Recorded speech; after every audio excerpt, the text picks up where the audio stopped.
네, 여러분. 오늘부터 시작해서 저희가 8주간 온라인 치유학교를 하게 될 거예요. 크리스마스 전날까지 하게 될 겁니다. 무려 크리스마스 전날까지 저희가 하게 될 건데, 네, 이 8주간에 어떻게 진행되는지 전체적인 그림들을 여러분들과 잠시 나누도록 하겠습니다. 네, 킹스빌리 교회 온라인 치유학교에 오신 여러분들을 정말 환영하고요. 강사로는 저와 서진웅 강사님이 섬겨주시게 될 거고요. 줌을 통해서 저희가 모임을 하게 될 거고, 보통 이제 강의를 1시간 정도 하고요. Q&A 시간 30분을 가지고 실습 시간 1시간을 가지는데 좀 변동이 있습니다. 네, 그때마다 변동이 있으니까요. 뭐 참고해 주시면 됩니다. 질문이 없으면 Q&A 시간이 없어지는 거고요. 질문이 많으면 Q&A 시간이 좀 더 길어지는 뭐 그런 것들도 있을 수 있어요. 그래서 강의도 중요하고 Q&A도 중요하지만 이 실습 시간도 너무 중요해요. 왜냐하면 실제로 우리가 치유를 해보는 것이 너무 중요하기 때문에 이 시간이 너무 중요하다는 생각이 들어요. 처음에 제가 이 치유학교를 했을 때는 온라인에서 치유를 어떻게 실습할 수 있을까, 효과가 좀 있을까 이런 생각을 했었거든요. 근데 막상 저희가 지금 여러 차례 해보고 있는데 온라인에서 치유를 서로 실습하는데도 정말 성령의 나타나심이 있고요. 그 안에서 하나님이 역사하시는 것들을 계속 경험하고 있습니다. 그래서 온라인 소그룹에 여러분 꼭 참여하셔서 소그룹에서 이루어지는 이 치유 실습을 여러분들이 하셔서 이 치유의 은사가 여러분들에게 장착되기를 바랍니다. 그래서 이제 1시간 강의하고 Q&A 30분 하고 실습 1시간 정도 이렇게 이제 저희가 전체적으로 진행이 될 것입니다. 과제가 있는데 책을 한 권 읽고 리뷰를 하는 거예요. 그러니까 형식을 대략 이렇게 생각하시면 될 것 같아요. 책을 한 권 읽으시고 한 권에 대한 요약을 그냥 A4 용지 한 페이지 정도에 이렇게 타이핑을 치시면 좋겠고요. 그리고 여러분들이 책을 보시면서 뭐 느낀 점 또는 여러분들의 삶에 변화가 일어난 부분 뭐 또는 여러분들의 삶에 실제로 적용하거나 사역에 적용했던 부분들 이런 부분들을 나눠주시면 좋을 것 같습니다. 그래서 너무 길지 않게 부담스럽지 않은 과제니까요. 한 2페이지 정도로 여러분들이 이거를 해주시면 좋겠어요. 뭐 안 하면 뭐 안 준다 뭐 이런 거는 없습니다. 이런 과제는 여러분들의 도움을 위해서 이제 드리는 거고요. 여러분 이 8가지 강의로 나눌 수 있는 분명한 한계가 있을 거예요. 그렇기 때문에 좀 치유에 대해서 잘 나와 있는 책을 읽게 되면 그 다른 부분에 있어서 이렇게 전체적으로 큰 읽어보시기를 바랍니다. 다 읽는 거 아니고 6권 추천해 드릴 테니까 요 중에 한 권만 읽으시면 되겠습니다. 책 소개를 잠시 조금 할게요. 주의 선하신 치유 능력.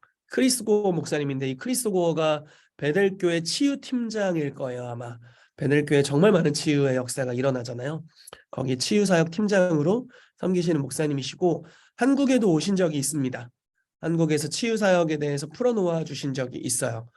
너무너무 좋은 시간이었다고 제가 그때 가지는 못했는데 육아하느라고 그때 참여하지 못했습니다. 근데 이때 너무 좋은 시간이었다고 제가 들었습니다.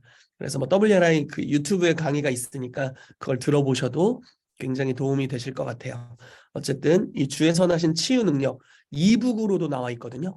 저도 이북으로 하나 소장하고 있는데 이북으로 읽으실 수 있는 분들은 좀 더 저렴하게 구매하셔서 읽으셔도 좋을 것 같습니다. 자, 2번째 치유사역 훈련 지침. 랜디 클락은 전 세계에서 정말 가장 많은 치유사역을 배출한 사람 중에 하나일 거예요. 새 신자도 이분 그룹에 그냥 하루 이틀 정도 머물게 되면 치유사역자가 되는 역사가 일어납니다. 그렇게 정말 강력한 치유사역을 하시는 분이고요. 지금 전 세계에서 정말 가장 강력하게 쓰임받는 하나님의 사람들 뭐 저희 쪽에서 하이디 베이커, 빌 존슨 뭐 이런 분들 뭐 최한 목사님도 포함되고요. 다 랜디 클락을 통해 기름 부으심을 임파테이션 받았습니다. 그러면서 그분들의 사역이 강력하게 풀어지게 됐어요. 그래서 기름 부음의 원조 같은 사람인데 랜디 클락이 이제 쓴 책이고요. 치유사역 훈련 지침서 치유사역을 어떻게 하는지 인터뷰부터 해서 어떻게 실제적으로 치유사역을 하는지에 대해 아주 잘 나와 있습니다. 그래서 좀 보시면 도움이 될 것 같고요. 잔쥐레이크 목사님 책인데 이분이 이제 소천하셨지만 하나님의 장군의 일기라는 책입니다. 거의 자서전 같은 책이에요. 어, 제일 얇아요. 시간이 없으신 분은 이걸 읽으시는 걸 추천을 드리겠습니다.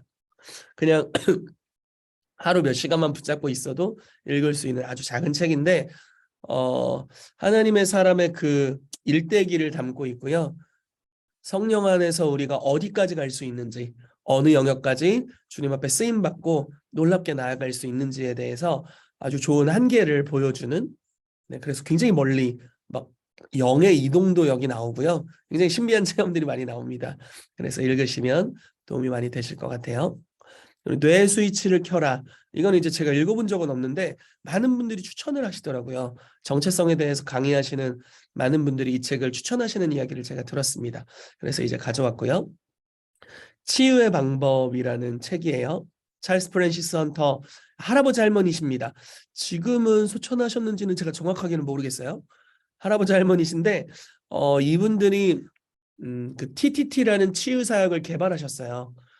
저희가 어제 저희 교회에서 금요예배 때 TTT 치유 사역을 한 그 유튜브 강의가 아마 있을 거예요. 여러분 들어보실 수 있으면 들어보셔도 좋을 것 같은데 그 치유 사역의 방법을 통해서 정말 많은 치유를 일으키는 하나님의 사람이시고요. 그리고 정말 많은 치유 사역자를 길러내는 일을 정말 몇십 년간 해오고 계십니다. 이분들 사역의 특징이 있다면 의사들과 함께 하세요. 그래서 의학적인 진료도 함께 하면서 실제로 치료되었는지를 그 자리에서 확인하는 그런 일들을 많이 하시는 아주 독특한 치유 사역을 하시는 분이고요.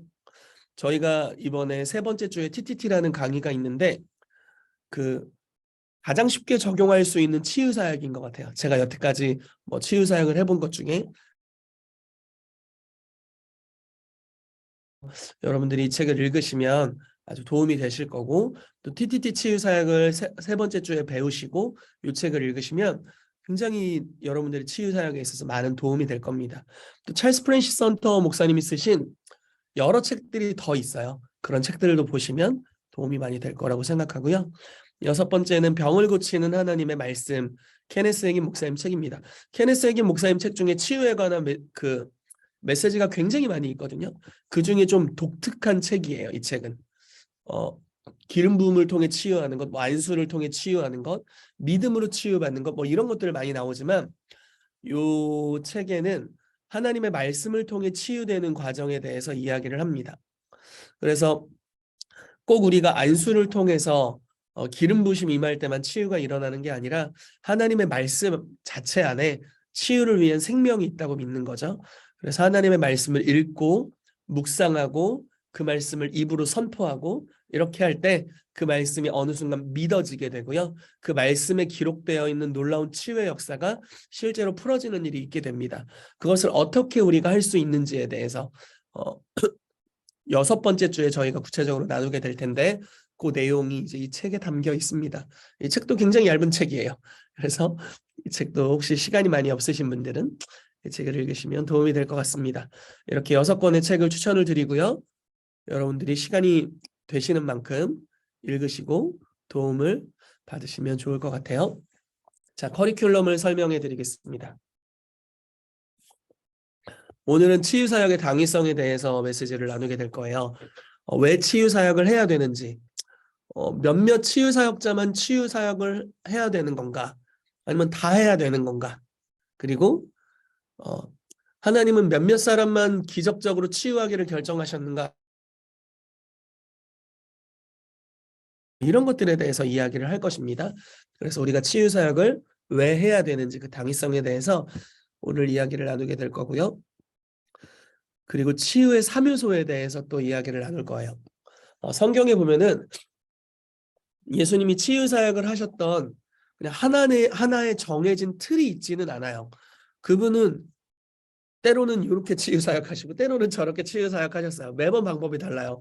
정말 특이한 방법 중에 하나가 침을 뱉어 땅에 뱉으시고 그 진흙을 이렇게 이겨가지고 눈에다 딱 붙이시면서 나면서부터 맹인된 자에게 실로암 못에 가서 씻어라 이렇게 말씀하시는 치유사역이 있었습니다.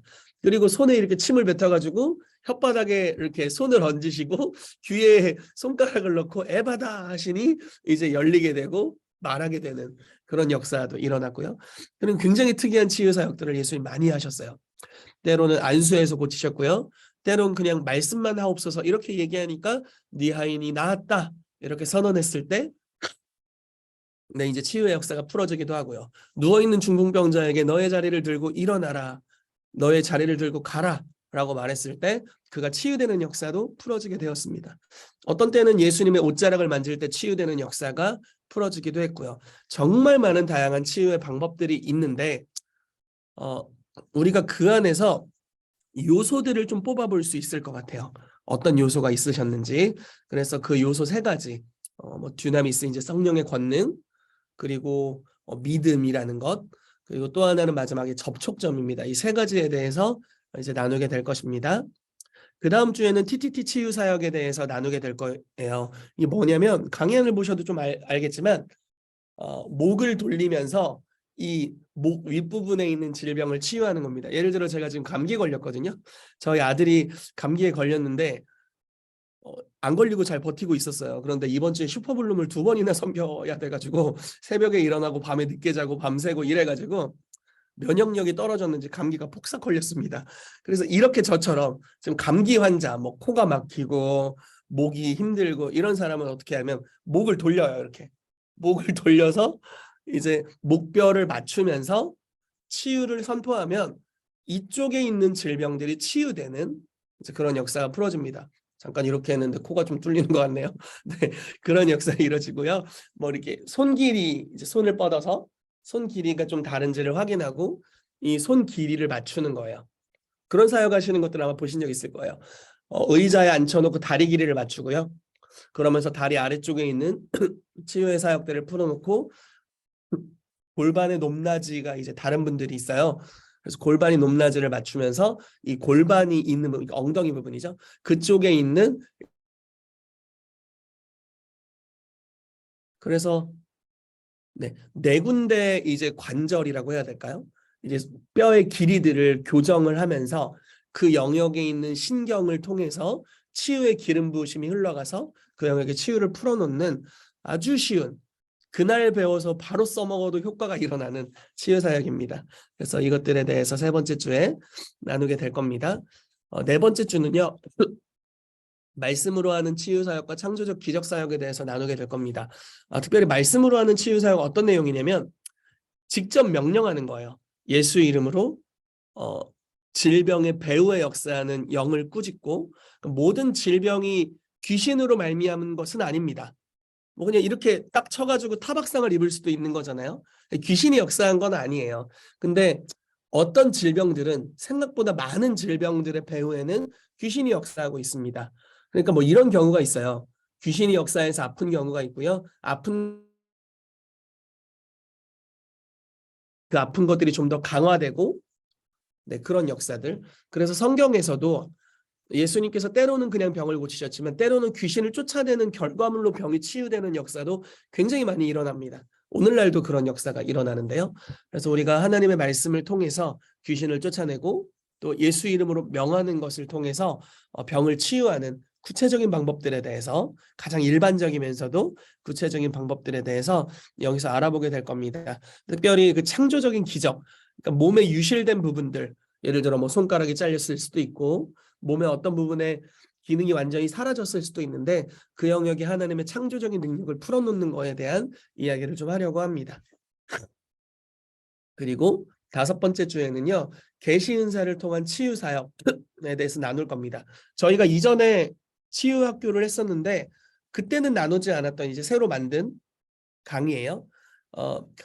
치유 사역을 하는 데 있어서 그냥 우리가 믿음으로 손을 얹을 뿐만 아니라 계시의 은사들을 활용하면 치유가 굉장히 다양해지고 쉽고 풍성해집니다. 예를 들어 계시 은사는 지혜의 말씀, 지식의 말씀, 영분별 이 3가지 은사를 우리가 계시 은사라고 표현을 하고 있어요. 성령의 9가지 은사 중에 발성 은사는 방언, 통역, 예언이고 계시 은사는 영분별 지혜 말씀 지식의 말씀이고요. 능력 은사는 이제 믿음의 은사, 치유의 은사, 능력 행함의 은사, 이렇게 이제 9가지 은사가 분류가 됩니다.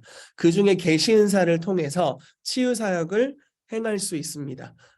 이 계시 은사는 이제 지혜 말씀을 통해 치유 사역을 행하는 경우가 성경에 나와 있어요. 뭐 이런 것들이에요. 나아만 장군에게 엘리사가 종을 보내서 요단강에 가서 7번 씻어라. 초자연적인 지시를 해주는 거예요.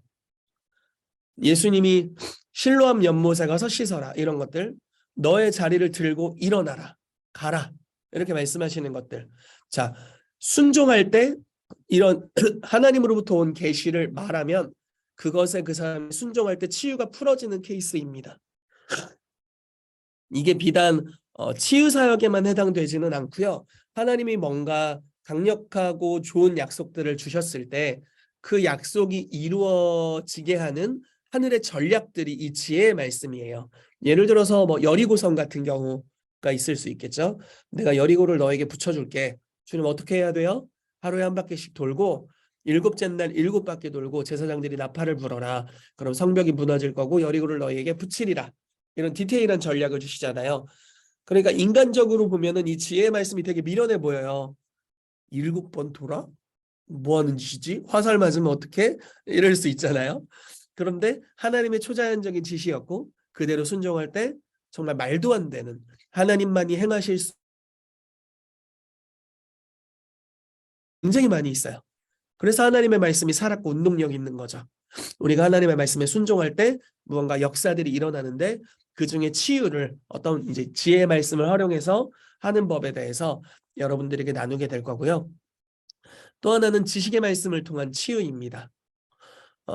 하나님이 어떤 질병을 치유하길 원하시는지에 대한 감동을 받는 거예요. 정말 쉬운 치유 사역이에요.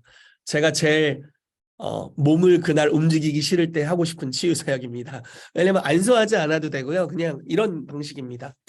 하나님의 임재가 풀어지도록 기도해요. 그러면은 주님은 너무 친절하고 좋은 분이셔서 자녀들에게 자기를 나타내기를 기뻐하시는 분이세요. 그래서 우리가 주를 구할 때 성령님이 임하시죠. 성령님이 그 공간 안에 이렇게 운행해 주세요. 이게 이제 창세기 1장 2절에 말하는 것 같은 현상이 일어납니다. 땅이 혼돈하고 공허하며 흑암이 깊음 위에 있고 여호와의 신이 수면 위에 운행하시니라 같은 결과가 나오는 거예요. 우리의 그 질병이 있는 혼돈하고 공허함 위에 성령님이 이렇게 운행해 주십니다. 그러면 그때 하나님이 빛이 있으라 하시며 빛이 있었고 이렇게 나오잖아요. 3절 말씀에 창세기 1장 3절 말씀에 그런 것 같이 우리도 하나님이 지금 치유하길 원하시는 질병의 이름을 선포하는 겁니다. 예를 들어 하나님이 지금 안압으로 고생하는 분의 눈을 치유하고 계십니다. 이렇게 감동을 받고 말하는 거고요. 뭐 두통을 치유하고 계십니다. 뼈가 붓고 있습니다. 관절염을 치유하십니다. 이런 것들이 이제 하나님이 예언적으로 주시는 감동, 이게 지식의 말씀이라고 하거든요. 이걸 가지고 믿음으로 선포하면 그 결과가 거의 즉각적으로 일어납니다. 그래서 너무너무 쉬운 방법이고요.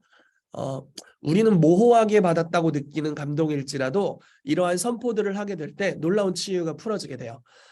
조용기 목사님도 이런 방식으로 치유 사역을 많이 하셨던 걸로 제가 이제 알고 있고 손기철 장로님이 이런 치유 사역을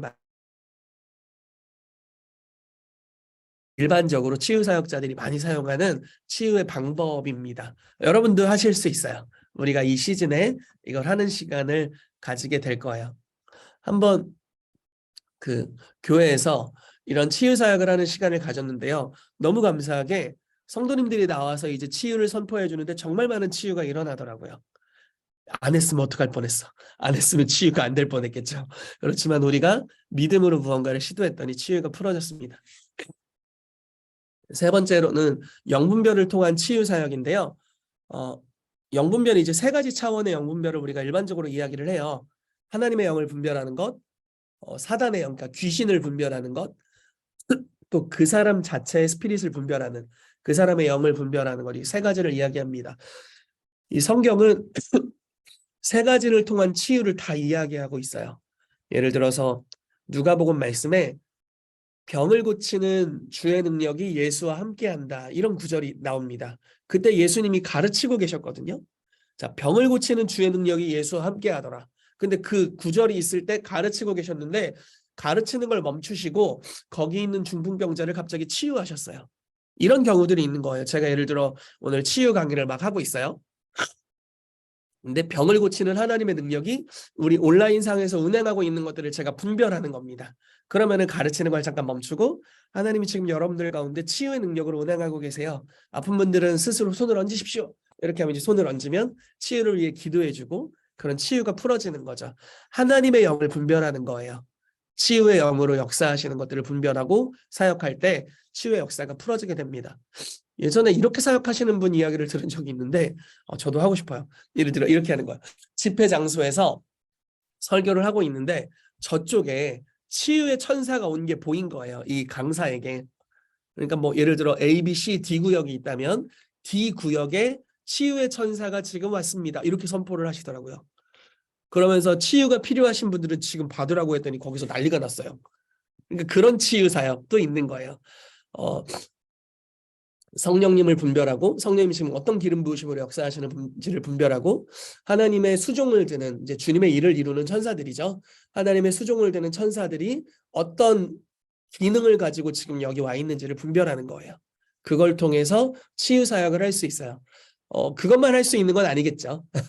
뭐 만약 예를 들어 전쟁하는 천사들이 왔다면 영적 전쟁을 할 수 있는 거고요. 축사하는 기름 부으심으로 임했다면 축사 사역을 하면 되는 거고요. 그러니까 그때 어떤 하나님의 기름 부으심이 임했는지에 따라서 그 종류의 사역을 풀어놓는 거에 대해서 이야기를 하게 될 겁니다. 그래서 이제 하나님의 영을 분별하는 치유 사역, 그리고 사람의 영을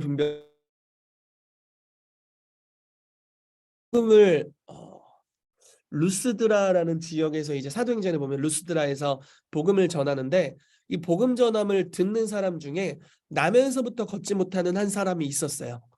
근데 이 남자가 어느 순간 주목하여 보이면서 구원받을 만한 믿음이 그 사람 안에 있는 걸 느꼈어요. 분별한 거죠. 그리고 바울이 네 자리를 들고 일어나라라고 선언했는데 그냥 즉시 치유됐습니다. 이런 경우들, 그 사람의 믿음의 상태 또는 그 사람에게 지금 어떤 역사가 일어나는지를 분별하는 것을 통해서 치유가 풀어질 수 있다는 거예요. 혈루증 앓는 여인이 그런 경우였죠.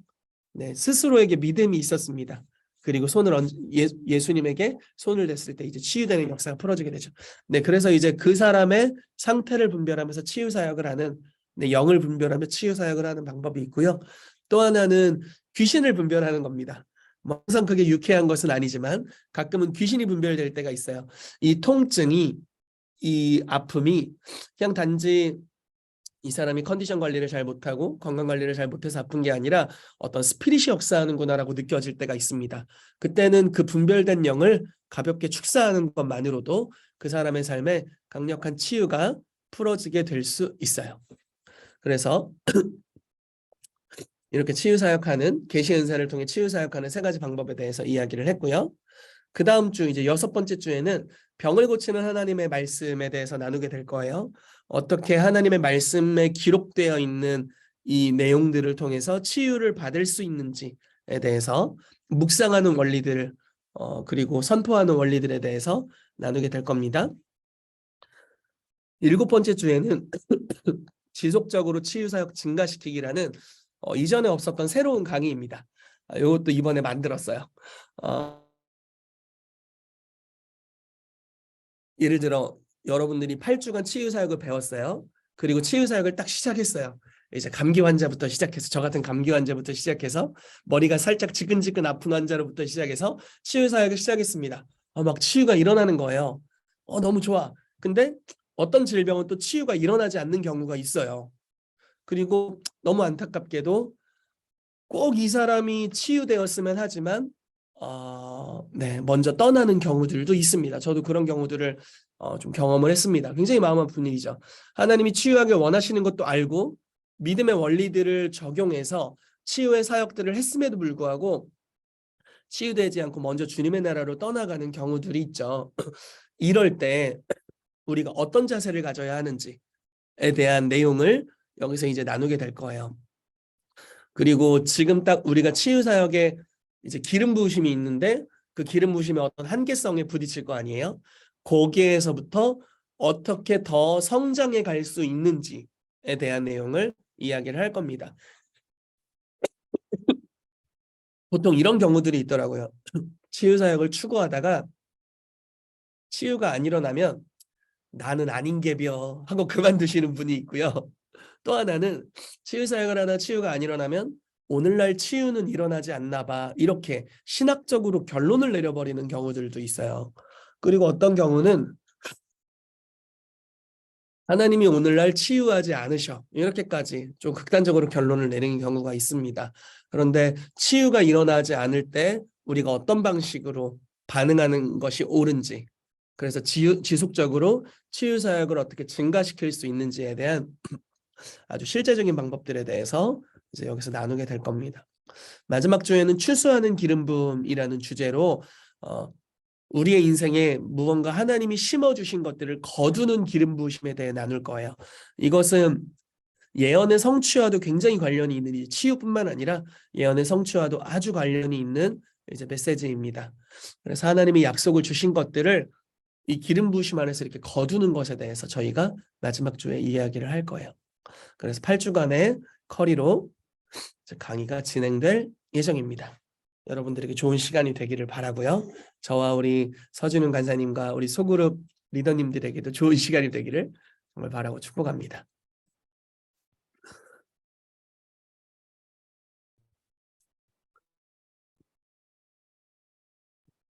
네, 강의안을 보면서 나가도록 할게요. 여러분 강의안 받으셨죠?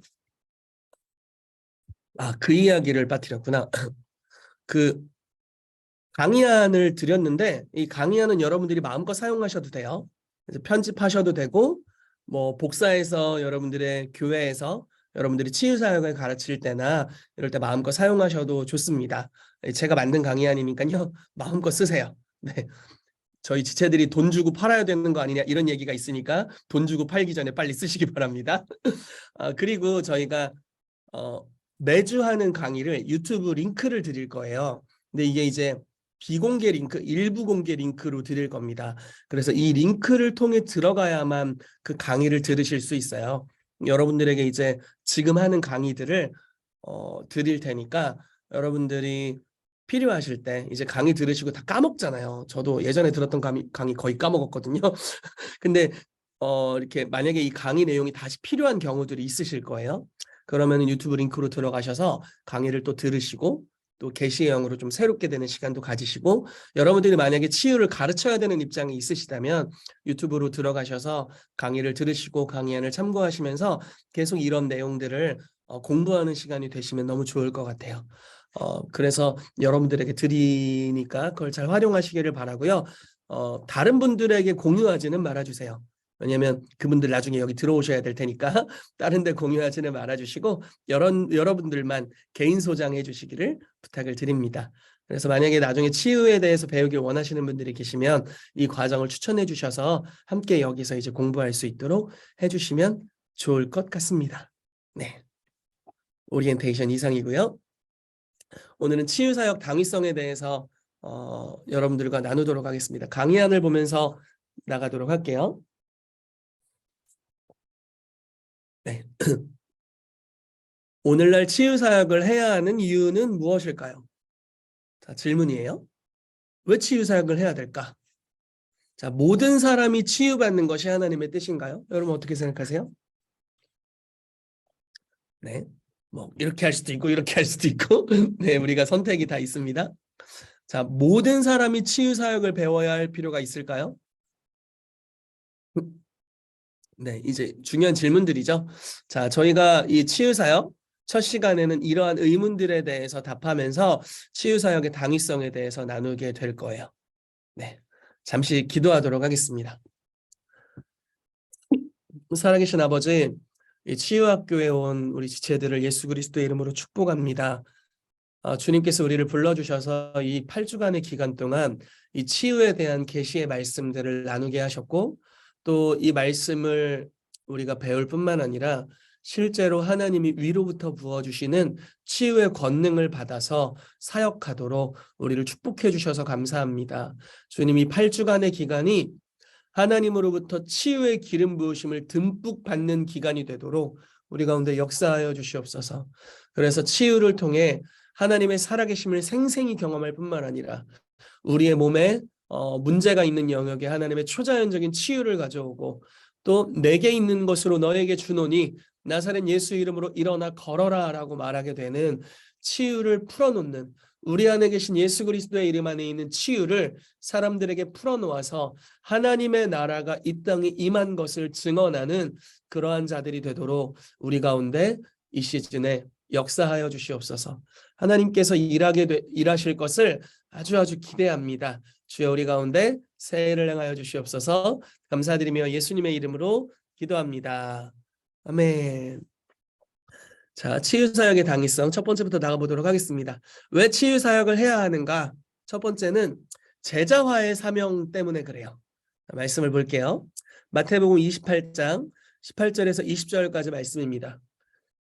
예수께서 나와 말씀하여 이르시되 하늘과 땅의 모든 권세를 내게 주셨으니 그러므로 너희는 가서 모든 민족을 제자로 삼아 아버지와 아들과 성령의 이름으로 세례를 베풀고 내가 너희에게 분부한 모든 것을 가르쳐 지키게 하라. 볼지어다 내가 세상 끝날까지 너희와 항상 함께 있으리라 하시니라. 아멘. 자, 제자와의 사명이 아주 분명하죠. 뭐라고 말씀하셨냐면 모든 민족을 제자로 삼아라. 세례를 베풀어라. 예수님이 분부하신 모든 것을 가르쳐 지키게 하라. 자, 예수님이 우리에게 가르쳐 주신 일부를 가르쳐 지키게 하는 게 아니라 모든 것을 가르쳐 지키게 하라고 이야기하셨어요. 근데 여기서는 사실 치유뿐만 아니라 굉장히 중요한 것들이 많이 있습니다. 예를 들어서 좀 너무 안타까운 현실이라고 저는 생각해요. 제가 목사 안수를 받을 때 그 목사 안수증이라고 해야 될까요? 그 안수증 같은 게 있어요. 거기 뭐라고 써 있냐면 성례를 인도하는 부분에 이제 인준된 사역자라는 표식이 거기 있습니다. 성례라는 건 뭐를 얘기하는 거냐면요, 성찬과 세례를 이야기하는 거예요. 뭐 이제 침례교단이면 성찬과 침례를 이야기를 하는 겁니다. 그러니까 목사라는 직분은 너 이제 성찬 인도할 수 있어. 너 이제 다른 이들에게 세례 줄 수 있어. 이렇게 이야기를 해주는 거예요. 자, 질문입니다. 이거 목사만 할 수 있는 건가요? 질문. 이거 목사만 할 수 있는 건가? 나는 성찬하고 싶어도 못하는 건가? 목사님이 집례해 주실 때만 성찬할 수 있나? 자, 내가 예를 들어 복음을 전한 어떤 사람이 있어요. 그러면은 이 복음 전한 사람에게 세례를 줄 수 있잖아요. 왜냐면 성경에 세례를 주라고 말했으니 뭐 침례를 줄 수도 있는 거고 바닷가로 데려갈 수도 있는 거고 우리 집 목욕탕으로 데려갈 수도 있는 거고, 자, 데려갈 수 있잖아요. 근데 굳이 목사님을 불러야 되나? 아니죠. 절대 아니에요. 빌립이 복음 전도자였어요. 목사님 아니었죠. 집사님이었어요. 자, 빌립이 집사님 시절에 에디오피아 내시에게 광야에서 복음을 전합니다. 그리고 어떻게 하죠? 바로 세례를 줬죠. 바로 침례를 주는 일을 했어요. 그러니까 이 말씀은 몇몇 목회자들, 몇몇 풀타임 사역자들을 위한 말씀이 아니에요. 이거 지상대 위임령이잖아요. 모든 성도가 받아야 될 말씀이에요. 그래서 여러분 이런 이야기들을 요즘 합니다. 종교개혁이 몇몇 사제들에게만 허락되었던 성경을 또 하나님께 직접적으로 나아갈 수 있는 권한을 모든 성도에게 주는 일을 했어요. 그게 이제 만인제사장 그리고 오직 성경 이런 슬로건들이 이제 있었던 거죠. 자, 옛날에는요, 성도님들이 성경을 직접 보시면 화형에 당했다는 이야기가, 슬픈 전설이 전해지고 있습니다. 와, 말도 안 되지 않나요? 성경 보면 요즘은 제발 읽으라고 막 사주고 막 같이 암송 프로그램 돌리고 통독 프로그램 같이 하고 이러는데, 옛날에는 사제들이 아니면, 그러니까 신부님이 아니면 성경을 읽으면 화형 당했대요. 무시무시한 시대가 있었어요. 말도 안 되는 일이죠. 그런데 이제 종교개혁을 통해서 몇몇 사람만 볼 수 있던 성경을, 라틴어로 되어 있었던 성경을 이제 독일어로 번역한, 그 당시에 대중언어로 번역을 해서 이제 인쇄술의 발달과 함께 공급을 하게 됩니다. 이제 종교개혁 때 일어났었던 일이죠. 그리고 고해 성사를 통해서만 하나님께 나아갈 수 있었어요. 대리자를 통해서만, 즉 중보자를 통해서만 나아갈 수 있었어요. 근데 하나님과 사람 사이에 오직 한 분인 중보자 예수 그리스도를 통해서 누구나 하나님께 직접적으로 나아갈 수 있다는 계시들이 정말 성경적인데 이게 이제 풀어지게 됐죠. 이게 종교개혁의 이제 유익입니다. 근데 이제 여기서 멈출 게 아니에요. 몇몇 사역자들이 독식하고 있었던 정말 많은 사역들이 있습니다. 예를 들어 설교를 하는 것, 뭐 성찬, 세례, 예언 사역, 치유 사역, 초자연적인 사역들, 이거는 몇몇 사역자들이 독식하고 있는 영역이었었죠. 그런데 하나님께서는 이것들을 아주 성경적으로 모든 성도들이 할 수 있는 영역으로 지금 계시를 풀어주시면서 풀어놓아주고 계십니다. 초대교회는 이게 실제로 가능했었죠. 사도행전 2장부터 5장까지 대부분 베드로와 요한을 중심으로 치유사역과 기적의 사역들이 풀어집니다. 기껏 해봐야 12 사도까지였어요. 근데 6장부터 7 집사가 등장하면서 판도가 바뀌죠. 스데반이 등장했는데 민간의 표적과 기사를 행하더라, 이렇게 나오고요. 7장에 가니까 스데반의 설교가 나오는데 신약 성경에 기록된 설교 중 제일 길어요. 집사님이 한 설교가 신약 성경에 했던 설교의 모든 뭐 베드로, 바울 다 포함해서 제일 길어.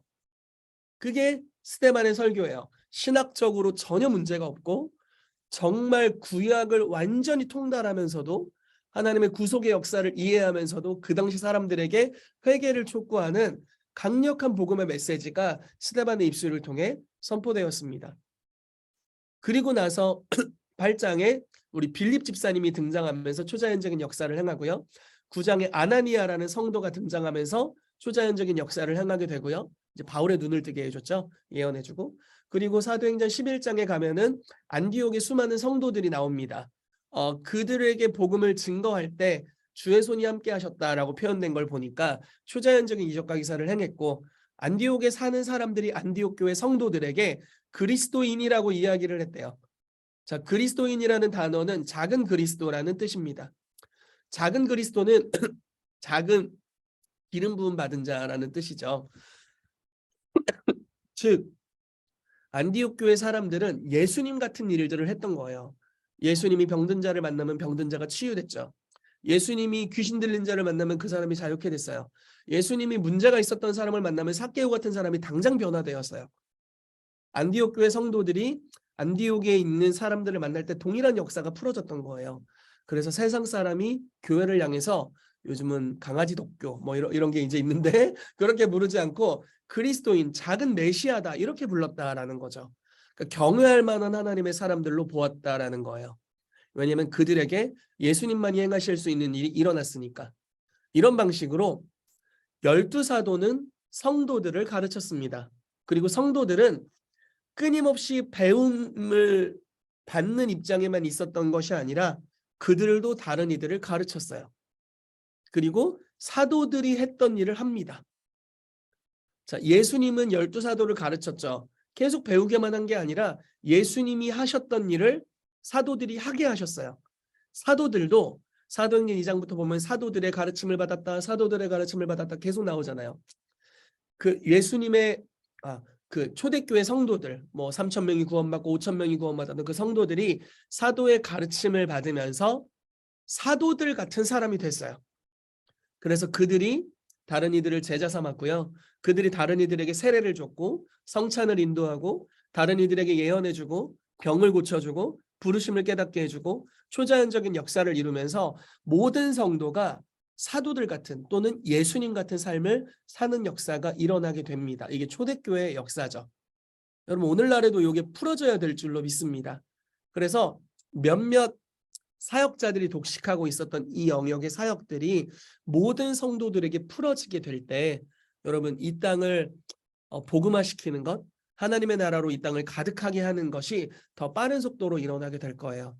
초대교회는 성령 강림 이후 약 60년 만에 그 당시에 땅끝이라고 여겨지는 지도 끝까지 복음을 다 전했어요. 정말 놀라운 일입니다. 로마서에 보면요, 진짜 좀 우리식으로 얘기하면 말도 안 되는 표현들이 있어요. 뭐라고 얘기하냐면 복음이 온 천하에 전파되었다, 이렇게 얘기해요. 바울의 이야기거든요. 그러니까 그 당시 지도의 끝, 자기들이 그린 지도에는 다 복음이 전파된 거예요. 땅 끝까지 내 증인이 되리라 말씀하신 말씀을 그 시대에 성취해 버렸어요. 어떻게 가능했는가? 12사도만 있어서 될 일이 아니죠. 12사도가 자기가 했던 일을 자기의 성도들, 제자들이 할 수 있도록 훈련시켰고 그들이 또 다른 이들을 훈련시키고 계속 이 제자화가 번져 나갔던 거예요. 예수님이 하셨던 일을 사도들이 했던 일을 또 다른 성도들이, 또 다른 성도가 했던 일을 또 다른 성도들이 이렇게 하면서 초자연적인 역사를 행하는, 성경에 기록된 모든 역사를 행하는 것이 온 교회에 퍼져나가고 모든 성도가 사역을 하도록 무장됐을 때 이런 일이 풀어지게 됐습니다. 제가 이런 이야기를 들은 적이 있습니다. 어떤 목사님이 성전 건축을 하게 되셔서 너무 기쁘셨대요. 그래서 그 성전 건축을 총 감독하는 분에게 가서 이렇게 얘기를 한 거예요. 감독관님, 내가 성전 건축을 하게 되니까 너무 기쁘다. 그래서 지금 뭐 일하시는 분들에게 일을 시키는 것뿐만 아니라 나도 뭔가 좀 하고 싶다. 그랬더니 목사님 왜 그러세요? 좀 쉬세요. 이렇게 했겠죠. 근데 내가 너무 하고 싶다. 그 비전문가도 할 수 있는 일을 나한테 좀 맡겨라. 그래서 내가 하나님의 성전을 짓는데 일을 하고 싶다. 이렇게 이야기를 한 거예요. 그래서 이분이 뭐를 부탁을 했냐면 5m짜리 나무가 오늘 100개가 올 건데 그걸 3m 길이로 잘라주세요. 이렇게 부탁을 한 거예요. 어렵지 않잖아요. 5m짜리 긴 이제 나무가 100개가 오면 그걸 줄자로 재서 3m 연필로 쫙 그려가지고 톱으로 착착착착 이렇게 잘라서 100개를 만들면 되는 거예요. 물론 이제 전문 목수가 아니니까 어설픔이 있겠지만 그래도 할 수 있는 일이라고 느껴서 그걸 맡겼어요. 그러니까 목사님도 이건 제가 할 수 있겠네요 하고 하기로 결정을 하신 거예요. 근데 이제 이 목사님은 어떻게 하셨냐면 처음에 첫 나무를 줄자로 재서 연필로 표시를 했습니다. 그리고 좀 어설프지만 전문가가 아니니까 톱질을 막 한 거예요. 잘랐어요. 그리고 나서 다음 나무를 자르는데 보통은 줄자로 또 재고 연필로 체크하고 잘라야 좋잖아요. 이분이 어떻게 하셨냐면 아까 잘랐던 나무가 3m겠거니 하고 그걸 갖다 댄 거예요. 그리고 잘랐어요. 그리고 두 번째 자른 나무를 가지고 세 번째 자를 나무에 갖다 댄 거예요. 그리고 잘랐어요. 문제는 이분이 1cm씩 안으로 파고 들어가는 이상한 습관이 있으셨던 거예요. 그래서 첫 번째 나무는 2m 99, 두 번째 나무는 2m 98 이렇게 하나씩 밀려 들어간 거예요. 나중에 100개째 잘랐을 때는 어떻게 됐을까요? 물론 이제 뭐 다 그렇진 않았겠지만 2m짜리 나무가 됐을 거예요. 자, 우리의 제자 양육이 혹시 이럴 수도 있다는 거예요. 예수님이 사도들에게 전수해 줬던 복음, 모든 것을 가르쳐 주셨죠. 그리고 가르칠 게 더 남으셨어요. 그래서 이렇게 말씀하십니다. 내가 아직 너희에게 일을 많이 많지만 다 감당하지 못하리라. 그러나 내가 아버지께로 가면 성령님을 보내주실 텐데 그분이 너희를 모든 진리 가운데로 인도하실 거야. 이렇게 말하면서 사도행전에서 사역하면서도 이 사도들이 많은 하나님에 대한 예수님이 가르쳐 주셨어야 했던 수많은 것들을 배우게 되죠. 그리고 사도들이 배웠던 것을 그들의 제자들에게 가르칩니다. 뭐 예를 들어 베드로는 마가 요한에게 가르치고 뭐 바울은 실라에게, 디모데에게, 디도에게 이렇게 가르치는 일이 풀어지게 되죠. 그리고 그들은 또 다음 세대에게, 그들은 또 다음 세대에게 계속 가르치는 역사가 풀어지게 돼요. 그래서 우리도 제자와 제자 훈련 하면 어떤 생각을 하냐면 우리 바로 윗세대로부터 내가 받은 제자 훈련을 생각하기 나름이죠. 저는 1:1 제자 양육에 대해서 배워본 적이 있거든요. 그리고 제가 받았던 제자 훈련 중에 하나는 셀 교육이었어요. 제가 대학교 때 셀 동아리에 있었습니다. 그래서 이제 셀 운동을 하는 그 야구장 있어요. 야구장 양육 코스 있어요. 그래서 복음에 대해서 듣고 그리고 내적 치유 소양회를 가고 뭐 이런 코스들. 그래서 이거를 제가 이제 배웠었고요. 그런 제자 훈련을 이제 생각하기 나름이죠. 근데 그게 과연 성경적인 걸까? 이런 걸 이제 봐야 된다는 거예요. 그냥 우리 한 세대 전의 것만 이렇게 보면은 우리가 하는 게 그냥 성경적이라고 느낄 수 있겠죠. 그런데 초대교회까지 거슬러 가면 사실은 1m나 차이가 날 수도 있다는 거예요. 2000년 이상 지나왔기 때문에. 그래서 우리가 제자화를 어떻게 해야 되는지를 알려면 예수님과 예수님 제자들 사이의 관계에서 어떤 제자 양육이 진행됐는지를 볼 필요가 있다라는 것입니다. 그렇겠죠. 원 제자들이 어떻게 배웠는지 우리가 그걸 따라가면 될 겁니다. 쉽게 말해서 줄자를 가지고 성경이라는 줄자를 가지고 다시 3m를 재서 연필로 측정해서 톱으로 잘라야 된다는 이야기예요. 자, 말씀을 보겠습니다. 예수님께서는 제자들에게 어떤 것을 가르치셨습니까? 제자들은 어떤 것을 훈련받았고 하라고 명령받았습니까? 자, 마태복음 10장 7절 8절에 예수님이 가르치신 많은 내용 중에 일부가 나와 있습니다. 가면서 전파하여 말하되 천국이 가까이 왔다 하고 병든 자를 고치며 죽은 자를 살리며 나병한 자를 깨끗하게 하며 귀신을 쫓아내되 너희가 거저 받았으니 거저 주라. 아니 예수님 우리가 할 수 있는 걸 말씀하셔야지 이렇게 부담스러운 걸 말씀하시면 어떡하나 이런 생각이 들 정도의 와 이거 우리가 인간적인 능력으로 할 수 있는 내용이 아니죠. 성령의 권능이 임해야만 할 수 있는 내용입니다. 사람의 힘과 노력으로 할 수 있는 수준의 것들이 아니에요. 신적인 능력으로만 할 수 있는 내용을 제자들에게 명령하셨고 제자들이 그걸 했어요. 그렇죠? 자, 병든 자를 고쳐라. 죽은 자를 살려라. 나병한 자를 깨끗하게 해라. 귀신을 쫓아내라. 다 치유에 관련된 거잖아요. 그리고 천국이 가까이 왔다고 해라. 복음을 전파해라. 이런 거죠. 치유하면서 복음을 전파하라라고 말씀하신 거예요. 아, 너무 뚜렷하지 않나요? 예수님이 가르치신 제자들에게 가르치시고 명령하신 내용이 치유하라고 말씀하셨어요. 자, 제자들은 천국 복음의 선포와 함께 병든 자를 고치도록 보내심을 받았습니다. 우리가 그리스도의 제자라면 우리는 동일하게 천국 복음을 선포하고 병든 자를 고쳐야 할 것입니다. 자, 요한복음 14장 12절 말씀입니다. 제가 평생 모토로 삼고 있는 너무 중요한 말씀인데요. 보겠습니다. 내가 진실로 진실로 너희에게 이르노니 나를 믿는 자는 내가 하는 일을 그도 할 것이요 또한 그보다 큰 일도 하리니 이는 내가 아버지께로 감이라. 예수님 이렇게 말씀하십니다. 나를 믿으면 내가 하는 일을 네가 할 거야. 그리고 그보다 더 큰 일도 하게 될 거야. 왜냐면 내가 아버지께로 가기 때문에. 아버지께로 가면 무슨 일이 일어나실까요? 요한복음 13장부터 16장까지는 성령님에 대한 이야기가 굉장히 많이 있어요. 그래서 예수님이 아버지께로 가시면 성령을 보내주신다는 이야기의 뉘앙스가 여기 있습니다. 승천하신 이후에 성령님을 보내주셨죠. 즉 성령님이 임하시면 우리가 권능을 받게 되고 믿으면 예수님이 하신 일을 하게 될 것이다 이렇게 표현하고 있는 것이죠. 자, 또한 제자들은 예수님께서 하신 일을 하도록 또한 그보다 더 큰 일을 하도록 부르심을 받았습니다. 여러분 이거 믿으세요? 이 말씀을 믿으세요? 가능한 이야기인가요? 너무 쉽게 믿는다면 복음서를 안 봤을 수도 있어요. 네. 이게 너무 쉽게 믿어진다면 성경을 안 읽어서 그런 걸 수도 있어요. 예수님이 얼마나 많은 일을 행하셨는데. 근데 정말 사실은 엄청난 일을 하셨죠. 3년 반에 그러니까 요한복음에 이렇게까지 표현돼 있어요. 야 생각해봐라.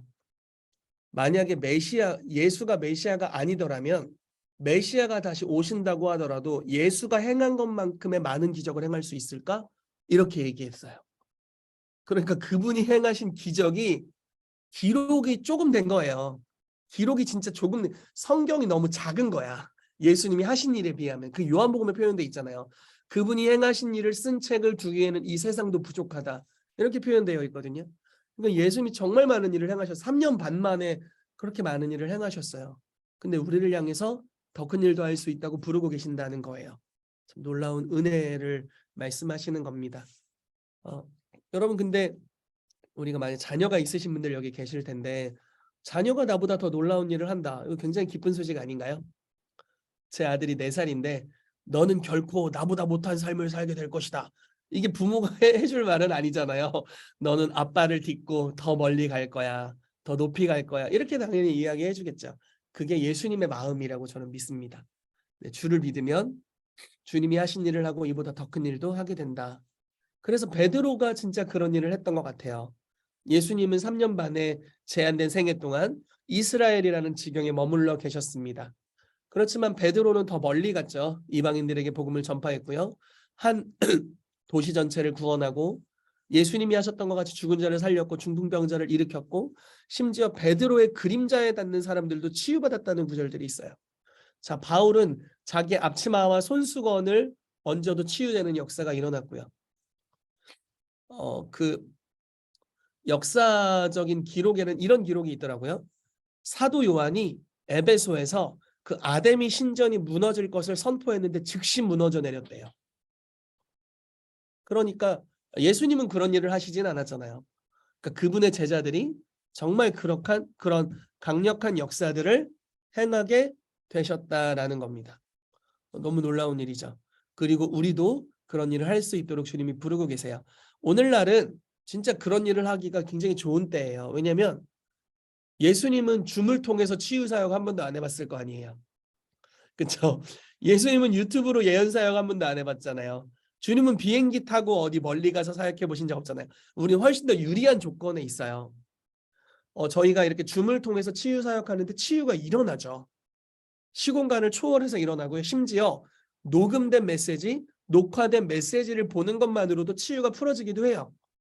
한 번은 유튜브에서 치유를 선포했는데 그 다음날 그 영상을 본 분이 치유됐다고 저에게 연락이 왔어요. 그러니까 오늘날은 그게 가능한 거예요. 영상에도 기름 부으심이 담기고 그것이 풀어놓아질 수 있다는 것을 우리가 알게 되죠. 그래서 예수님은 자기가 하는 일을 우리가 하고 이보다 더 큰 일도 하도록 우리를 부르고 계십니다. 여러분들이 그 영역으로 들어가게 되시기를 예수 그리스도의 이름으로 축복합니다. 자, 제자와의 사명. 예수님이 제자들을 가르치실 때 치유해라라고 말씀하셨고 우리 모두에게 말씀하시기를 내가 너희에게 분부한 모든 것을 가르쳐 지키게 하라 이렇게 말씀하셨기 때문에 우리는 치유 사역을 해야 합니다. 그게 치유 사역을 해야 될 이유예요. 자, 두 번째, 예수님의 사역이었기 때문에 우리가 치유 사역을 해야 합니다. 자, 제자와의 사명을 잘 감당하려면 당연히 예수님께서 어떤 일을 하셨는지 알아야 합니다. 왜냐하면 제자는 스승의 일을 할 것이기 때문입니다. 그렇다면 먼저 세례 요한에게 말씀하신 예수님의 사역을 보겠습니다. 자, 세례 요한은 주의 길을 예비했던 사람이에요. 예수님의 사촌이기도 하면서 예수님의 길을 예비해 주었고 구약 시대 마지막 선지자라고 일컬어지는 사람이에요. 율법과 선지자는 요한의 때까지는 이렇게 예수님 말씀하셨잖아요. 그래서 말라기보다는 더 이 세례 요한을 구약의 마지막 선지자로 이야기하는 편입니다. 자, 그런데 이 세례 요한이 예수님 입장에서 얼마나 고마운 사람이에요. 나면서부터 성령 충만했고 광야로 가서 자기의 길을 예비하기 위해 고대의 삶을 살아내었고 메뚜기와 석청을 먹고 약대 털옷을 입고 그 세월을 견뎌내면서 주님을 전파했던 하나님의 사람이잖아요.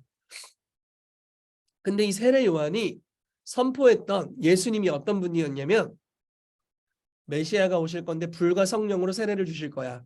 그리고 갇힌 자를 자유케 하는 분으로 선포했어요. 자, 내가 나의 메시아를 선언하기를 갇힌 자를 자유케 하는 분이다 선포했습니다. 근데 지금 세례 요한이 어디 있을까요? 감옥에 갇혔어요. 정말 아이러니한 상황이 벌어진 거예요. 예를 들어 이렇게 하는 거예요. 우리 메시아는 치유하시는 분입니다 선포했는데 내가 병들었다고요. 그런 상황에 빠져 있는 거예요. 그러니까 요한이 이때 당연히 마음이 어려웠겠죠. 하나님이 말씀하셨고 비둘기의 형태로 성령이 임한 사람을 보거든 그가 성령으로 세례를 주는 이인 줄 알라 이렇게 주님 말씀하셔서 저분이 메시아구나 명확하게 알게 되었고 전파했음에도 불구하고 내가 전파한 복음 내가 길을 예비한 그분의 은총이 나의 삶에 임하지 않는 것 같은 어려운 순간을 지금 경험하고 있습니다. 그게 이제 마태복음 11장 2절에서 6절까지의 내용이에요. 그래서 요한이 옥에서 그리스도께서 하신 일을 듣고 제자들을 보냅니다. 예수께 여짜오되 오실 그이가 당신이오니이까 우리가 다른 일을 기다리오리이까 의심이 되는 거죠. 내가 한 게 맞았을까? 저분 놀라운 선지자는 분명하고 나는 메시아라고 믿었는데 그래서 그렇게 증언했는데 근데 왜 나는 갇혀 있지? 저분이 진짜 주님이 보낸 분이 맞을까? 그런 세례 요한에게 예수님이 답변을 하십니다. 예수께서 대답하여 이르시되 너희는 가서 듣고 보는 것을 요한에게 알리되. 자, 오실 그이가 당신입니까? 하면 여러분 뭐라고 하겠어요? 여러분이 만약에 예수님이라면 나다. 뭐 이렇게 심플하게 말해도 되잖아요. 나다. 믿어라. 이렇게 하면 되는데 예수님은 뭐라고 표현하셨냐면 너네 지금 뭐 보고 있는지 보는 걸 요한에게 알려줘. 맹인이 본다. 못 걷는 사람이 걷는다. 나병 자가 깨끗함을 받는다. 못 듣는 자가 들으며 죽은 자가 살아나며 가난한 자에게 복음이 전파된다 하라. 누구든지 나로 말미암아 실족하지 아니하는 자는 복이 있도다. 자, 마음에 실족할 뻔했던 요한에게 자기가 메시아라는 증거, 자기가 하나님으로부터 보내심 받은 자라는 증거를 치유 사역으로 확증하십니다. 예수님의 자기 소개예요. 나 이런 사람이야. 나 치유하는 사람이야. 나 치유했어. 맹인을 보게 했고 못 걷는 사람을 걷게 했고 나병한 자를 깨끗하게 했고 못된 자를 듣게 했고 죽은 자를 살렸어.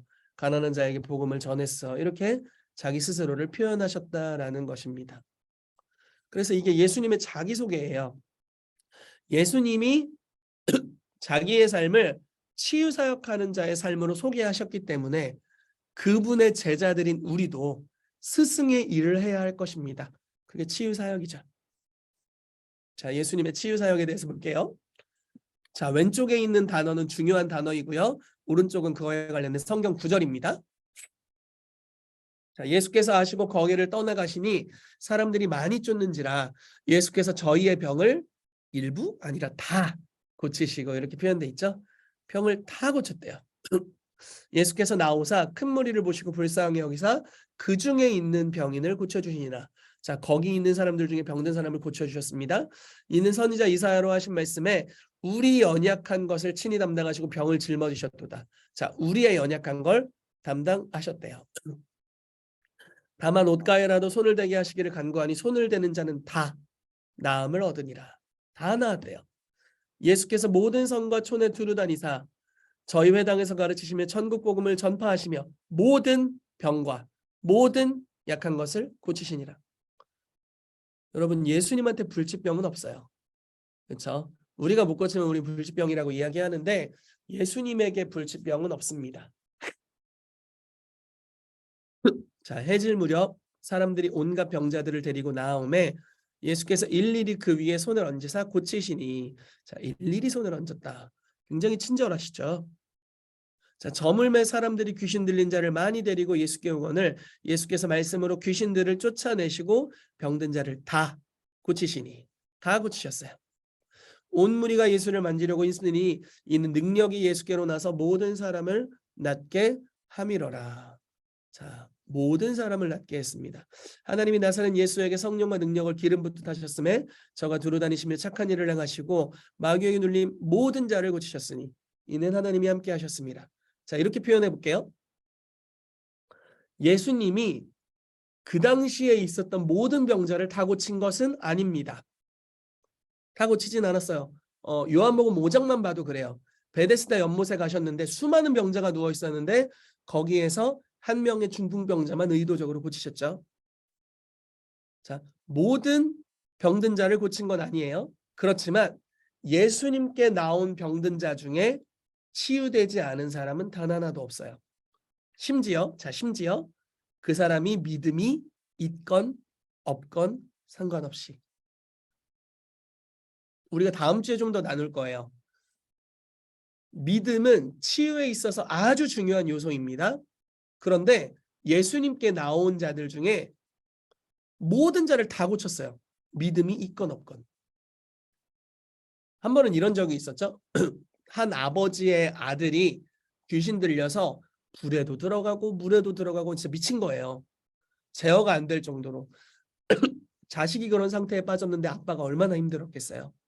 그런데 예수님의 제자들이 이제 갓 초자연적인 능력으로 사역을 하기 시작할 때였고 예수님이 변화산에 올라가셨습니다. 그래서 9명의 제자들이 이제 남아서 치유 사역들을 행하고 있었고 그 아버지가 자기 아들에 대한 일을 이 제자들에게 부탁을 합니다. 그래서 제자들이 와서 귀신을 쫓으려고 노력을 했지만 쫓아내질 못했어요. 예수님이 오십니다. 그리고 이 아버지가 예수님께 달려와요. 그리고 얘기하는 겁니다. 주여, 할 수 있거든 우리 아들을 낫게 하여 주십시오. 그랬더니 예수님이 이렇게 말씀해요. 할 수 있거든이 무슨 말이냐? 믿는 자에게 능히 하지 못할 일이 없느니라. 그랬더니 이 아버지가 뭐라고 얘기했냐면 아주 독특한 이야기를 하는데, 제가 믿나이다. 나의 믿음 없는 것을 도와주소서. 이게 무슨 말이야? 여러분 이 무슨 이해되세요? 믿어요. 근데 믿음이 없어요. 도와주세요. 이렇게 했어요. 굉장히 말도 안 되는 말이 연속적으로 연결되는 거죠. 그러니까 저는 이걸 이렇게 해석을 해요. 믿음이라는 것은 분량이 있어요. 로마서 12장 말씀에 믿음의 분량이라는 단어가 있거든요. 믿음의 개역 개정에는 믿음의 분수라고 표현되어 있습니다. 믿음의 분수. 개역 한글은 믿음의 분량이라는 단어로 표현되어 있어요. 자, 이 분량이라는 단어는 메트론이라는 헬라어 단어인데요. 미터의 어원이에요. 그러니까 측정 가능한 수치를 이야기할 때 메트론이라는 단어를 사용해요. 믿음은 측정이 가능하다는 이야기입니다. 여러분 이런 이야기 들어봤을 거예요. 네 믿음이 크도다. 성경에 나오죠. 나한테 해주시는 말씀이면 좋겠죠. 뭐 이런 말씀, 너의 믿음이 적은 연곤이라. 이게 바로 제자들이 들었던 소리예요. 주여, 왜 저는 그 아들내미 귀신을 못 쫓았을까요? 너의 믿음이 적은 연곤이라. 기도 외에는 이런 유가 나가지 않느니라. 이렇게 말씀하셨거든요. 자, 믿음이 적었기 때문이에요. 믿음이 없는 세대요. 내가 너희를 언제까지 참으리요? 이렇게 말씀하신 적도 있어요. 자, 믿음이 없다. 믿음이 적다. 너의 믿음이 너를 구원했으니 평안히 가라. 믿음이 있다. 네 믿음이 크다. 이렇게 믿음의 분량을 이야기를 하셨어요. 근데 여러분 예수님께 온 사람은 믿음에 있고 없고를 떠나서 다 치유됐어요. 저는 이 부분을 이렇게 해석합니다. 예수님이 믿음이 있었어요. 그래서 치유가 일어났어요. 즉 예수님이든 기도를 받는 대상이든 누구 하나에게라도 믿음이 있으면 치유가 일어납니다. 심지어 예수님이 어느 날은 한 중풍병자를 치유하셨는데 그 중풍병자는 누워 있었어요. 믿음이 없었어요. 근데 친구들이 예수님 만나게 하려고 지붕을 뚫었어. 지붕을. 말이 됩니까, 여러분? 지붕을 뚫어? 지붕을 뚫어. 사람이 너무 많아서 지붕을 뚫었어요. 그 모습을 보시고 사실 그게 얼마나 예의 없고 집주인에게 민폐이고 그 지붕 어떡할 거야. 근데 예수님이 그걸 보시고 친구들의 믿음을 보시고 네가 나았다. 이렇게 선포해 주셨어요. 그리고 치유되었습니다. 그러니까 누구의 믿음이든지 있으면 치유가 되는 거예요. 자, 그러면은 저는 이렇게 권합니다. 여러분들이 믿음이 있는 게 제일 좋을 것 같아요. 만약에 내 믿음이 100%면 어떤 사람이든 치유가 일어날 거예요. 때론 이럴 때도 분명히 있거든요. 제가 믿음이 별로 없는데 기도받는 사람이 너무 믿음이 있는 거예요. 그래서 그분의 믿음으로 치유가 이루어지는 경우도 있어요. 근데 어쨌든 믿음이 치유의 중요한 요소니까. 근데 만약에 우리가 100% 주님을 신뢰하는 믿음이 있다면, 큰 믿음을 가지고 있다면 예수님 같이 우리에게 나오는 모든 병자가 치유되는 역사가 풀어질 거예요. 자, 좀 주제를 다시 원래로 돌아가겠습니다. 예수님께 나오는 자는 다 치유가 되었습니다. 다시 표현을 해볼게요. 이게 이제 다음 이야기할 것과 좀 중요한 관련된 주제인데요. 여러분 예수님은 하나님의 완전하신 표현이에요. 다시 표현해 보겠습니다. 구약은 하나님을 다 잘 보여주질 못해요. 하나님을 보여줬어요. 그렇지만 옛 언약의 한계상 하나님의 본심, 우리를 향하신 하나님의 사랑을 완전히 표현해 주지는 못합니다. 왜냐면 그게 옛 언약의 한계예요. 율법이 거룩하지만 거룩을 부여해 줄 수는 없습니다. 그렇지만 복음은 다르죠. 복음은 거룩하고 복음을 믿으면 거룩함이 풀어져요. 복음은 의로울 뿐만 아니라 공의로울 뿐만 아니라 복음은 하나님의 의를 믿는 자들의 삶에 부여합니다. 근데 율법은 의롭지만 심판해요. 그래서 이 옛 언약과 새 언약, 이제 복음과 율법의 차이가 이렇게 있는 건데, 자, 구약은 특성상 하나님을 완전히 보여주지 못했어요. 그래서 구약 시대에 있었던 수많은 믿음의 선진들도 하나님을 다 보여주지는 못했습니다. 이렇게 표현을 해볼게요. 자, 그 강의 한 3페이지로 가시면 히브리서 1장 1절부터 3절이 있는데 한번 찾아보세요.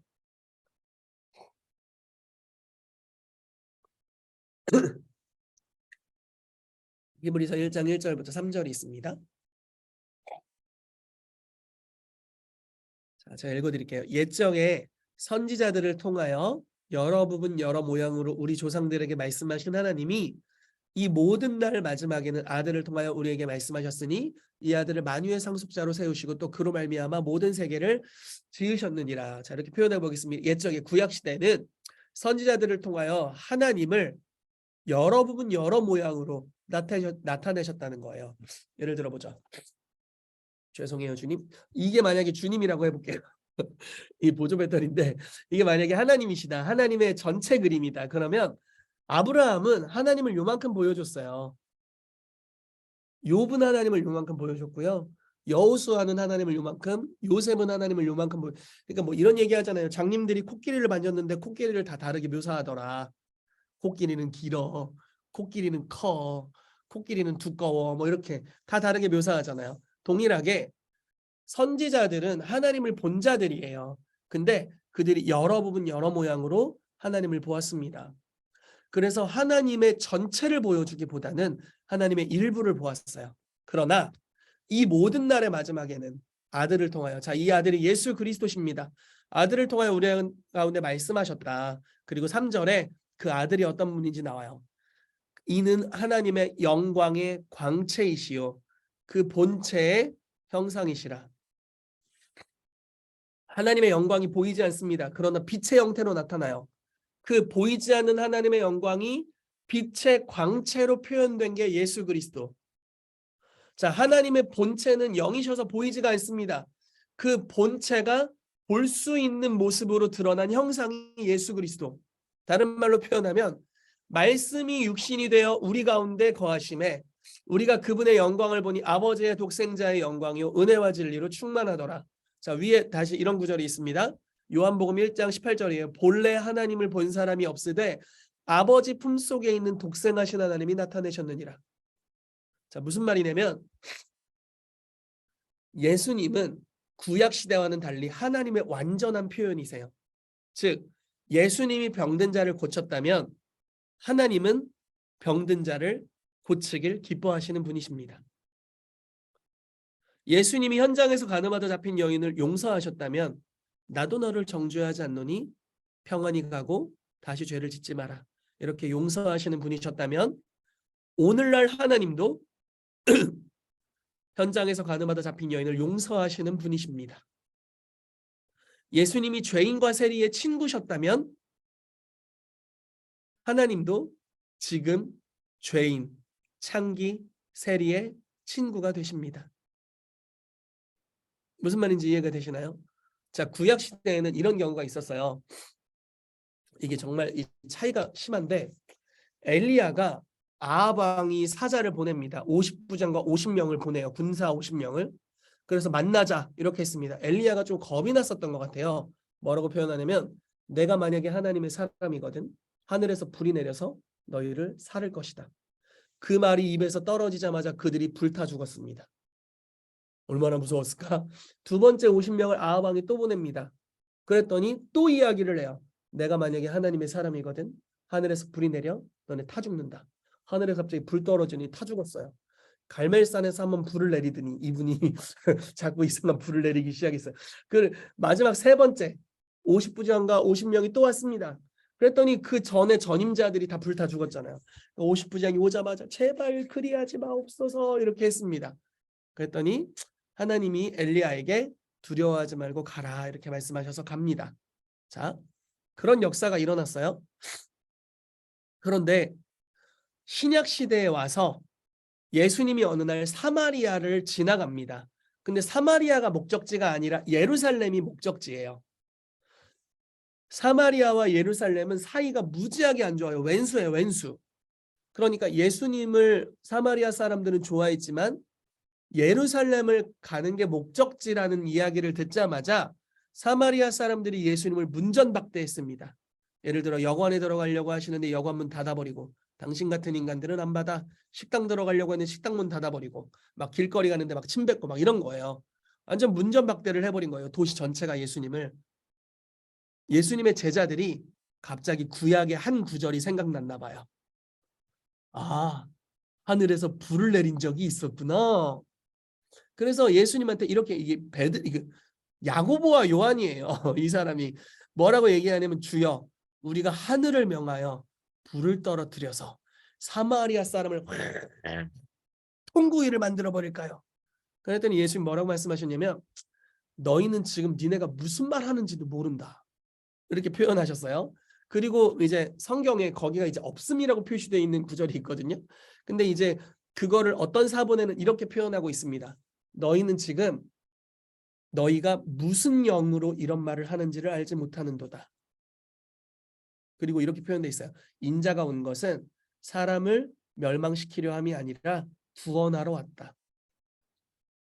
자, 이렇게 표현해 보겠습니다. 너네는 지금 하늘에서 불 떨어뜨려서 죽이자는 구약의 엘리야 사건을 보고 나보고 지금 그렇게 하자는 건데, 그거는 나의 스피릿이 아니야. 나의 성령님은 그런 일을 하시는 분이 아니란다. 나의 성령님은 사람들을 구원하러 오신 분이야. 이렇게 얘기하는 거죠. 자, 똑같은 하나님의 역사였습니다. 그거 하나님이 하신 거잖아요. 근데 하나님을 완전히 표현해 주지 못했어요. 그렇죠? 그러나 신약의 예수 그리스도는 하나님을 완전히 표현해 주십니다. 그래서 우리는 뭐를 알 수 있냐면, 신약의 예수님은 사람들을 멸하러 오신 분이 아니구나. 자, 구약에 보면 의혹이 많아요. 막 하나님이 막 재앙으로 사람 죽이고 그래요. 막 땅이 입을 벌려서 삼켜버리고. 근데 신약의 예수님이 이렇게 표현하세요. 도둑이 온 것은 죽이고 도둑질하고 멸망시키려 합니다. 내가 온 것은 양으로 생명을 얻게 하고 더 풍성히 얻게 하려 합니다. 완전히 갈리죠? 우리는 때로는 어떤 사람이 병들었을 때 하나님이 교훈하시려고 병을 잠깐 주신 거야, 이렇게 표현하는 경우들이 있습니다. 내가 병들었다가 하나님이 날 쳤어. 사업하다가 사업이 쫄딱 망해서 주님이 날 쳐가지고, 그래서 내가 신학교에 갔지 뭐야, 이렇게 말씀하시는 경우가 있어요. 저는 하나님에 대한 큰 오해라고 생각해요. 물론 그것이 모든 것이 합력하여 선을 이루어서 그분이 부르심의 길로 가게 됐다고 생각하지만, 뭐 거의 신병 수준이잖아요. 무슨 말인지 이해되세요? 여러분, 신내림 받기 전에 너무 아팠어. 그래서 결국은 이 귀신이 나를 하도 괴롭혀가지고 내가 신내림 확 받아버렸어. 그랬더니 안 아파. 신병 수준이에요, 신병 수준. 한국에만 이런 이야기가 있어요. 한국에만. 너무 신기하죠. 그러니까 근데 하나님은 그런 분이 아니세요. 하나님은, 여러분, 예수님께서 제자들을 교훈하실 때 막 누가 크냐 논쟁하니까 막 확 키를 반으로 줄여버리고 허리를 접어버리고 그러신 적이 있나요? 아니에요. 그렇게 교훈하시지 않으셨어요. 예수 어떻게 하셨냐면, 어린아이 하나를 데려다가 이렇게 말씀하시잖아요. 이 어린아이와 같이 자기를 낮추는 자가 천국에서 큰 자다. 그냥 책망하시고 말씀으로 교훈하시고 말씀으로 깨끗하게 하셨어요. 배신한 베드로를 향해서 막 고기 구워주시면서 나를 사랑하느냐 막 이렇게 물어보시고, 근데 막 그걸로 인해서 막 중풍병에 걸리고 그러지 않잖아요. 왜냐하면 신약의 예수님, 하나님은 사실 그런 분이 아니에요. 하나님은 질병을 주시는 분이 아닙니다. 하나님은 의원이시고 의사이시고 치유자이세요. 생명을 얻게 하고 더 풍성히 얻게 하시는 분입니다. 병을 주는 건 마귀가 하는 일이에요. 사람들의 죄가 병을 유발시킬 뿐입니다. 그리고 마귀가 하는 역사예요. 도둑이 오는 것은 도둑질하고 죽이고 멸망시키는 겁니다. 이태원에서 굉장히 슬픈 사건이 일어났잖아요. 하나님의 심판? 조심스러워요. 저는 굉장히. 물론 사람들의 죄로 인한 결과 분명히 이런 게 있을 거예요. 그리고 할로윈이었으니까 또 스피릿의 역사, 이런 게 있다고 생각해요. 그러나 그들이 죽는 게 주님의 기뻐하시는 심판의 뜻이었나요? 절대 그렇게 생각하지 않죠. 주님이 원하시는 것은 그들이 구원받는 거였을 겁니다.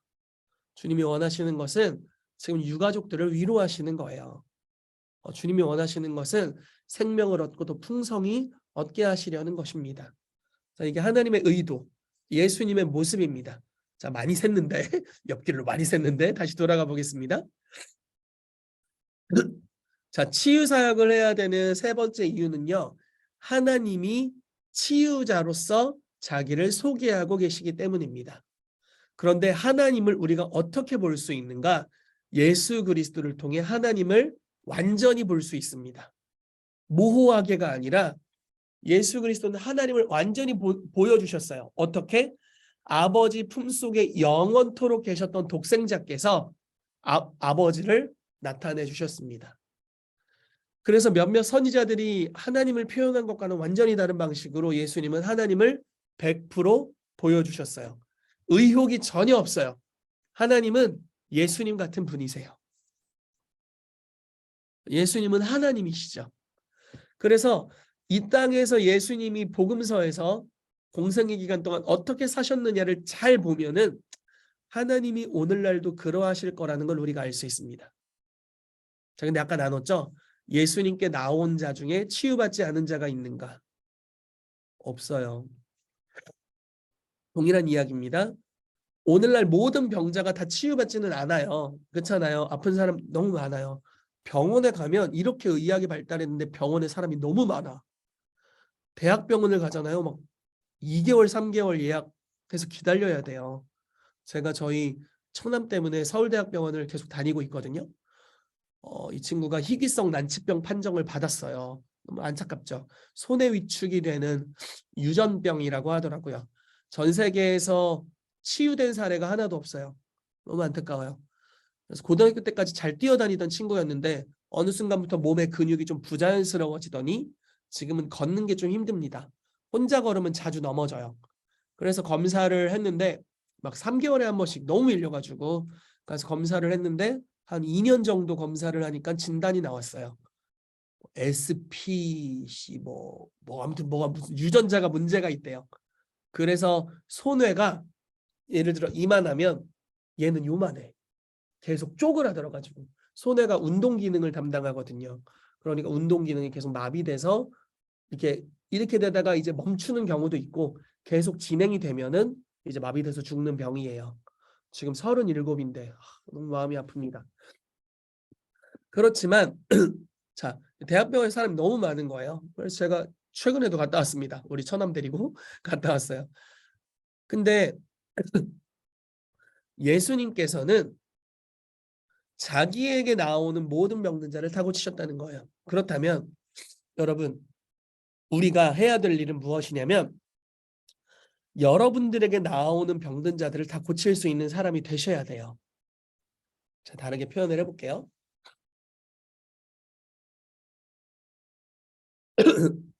요한복음 9장에 보면 나면서부터 맹인됐던 소경이 있었습니다. 그 사람이 바로 실로암 못에 가서 씻으라고 이야기했던 사람이에요. 사람들이 질문을 합니다. 주여, 이 사람이 눈먼 것이 자기의 죄 때문입니까? 부모의 죄 때문입니까? 여러분 누구 죄 때문이라고 생각하세요? 자, 전제가 이거예요. 나면서부터 소경이에요. 뭐 죄도 안 졌는데 소경으로 태어났다 이거예요. 그럼 부모 죄 때문인가? 아니야. 뱃속에서라도 죄를 졌겠지. 그 사람 죄 때문이야. 뭐 이렇게 여러 가지 수근수근거리는 소리가 있었을 겁니다. 근데 예수님 뭐라고 말씀하셨냐면 부모의 죄 때문도 아니고 아이의 죄 때문도 아니다. 하나님의 영광을 위해서다. 그러면서 이 아이를 고치세요. 아이가 아니었나? 아무튼 이 남자를 고치십니다. 너네는 이 사람이 병든 것이 죄 때문에 이렇게 된 것이라는 하나님의 뜻이라고 이야기할지 모르겠지만 내가 지금 하나님의 뜻을 보여줄게. 그리고 병든 자를 고치세요. 어떤 경우는 막 병든 사람이 치유받으러 오면 또는 예언을 받으러 오면 너 이 죄 때문에 그래 하고 막 정죄하려고 그렇게 하는 경우가 있어요. 근데 예수님은 그렇게 하지 않으세요. 예수님은 그냥 병을 고쳐버립니다.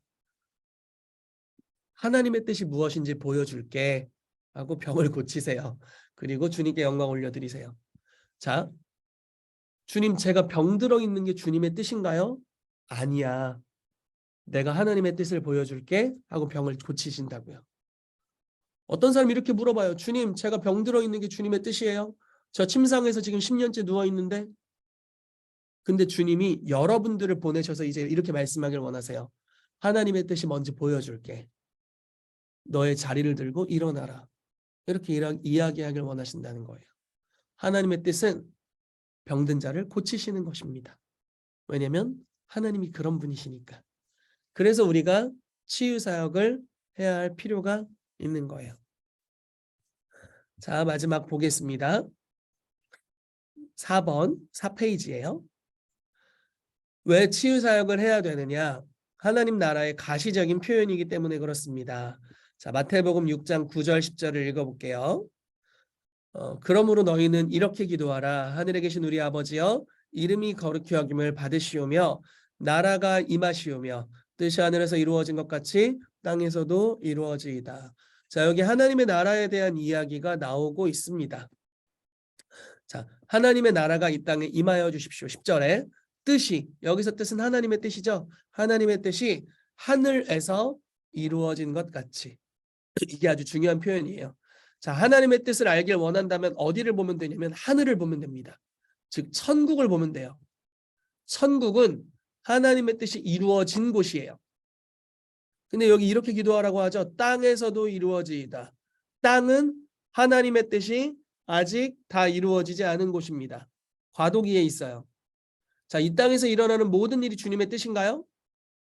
여러분 어떻게 생각하세요? 여러분들의 인생에 여러분들이 겪는 모든 게 주님의 뜻이라고 혹시 생각하시나요? 성경은 아니라고 지금 이야기해 주는 거예요. 너희를 향한 나의 뜻이 있는데 하늘을 봐.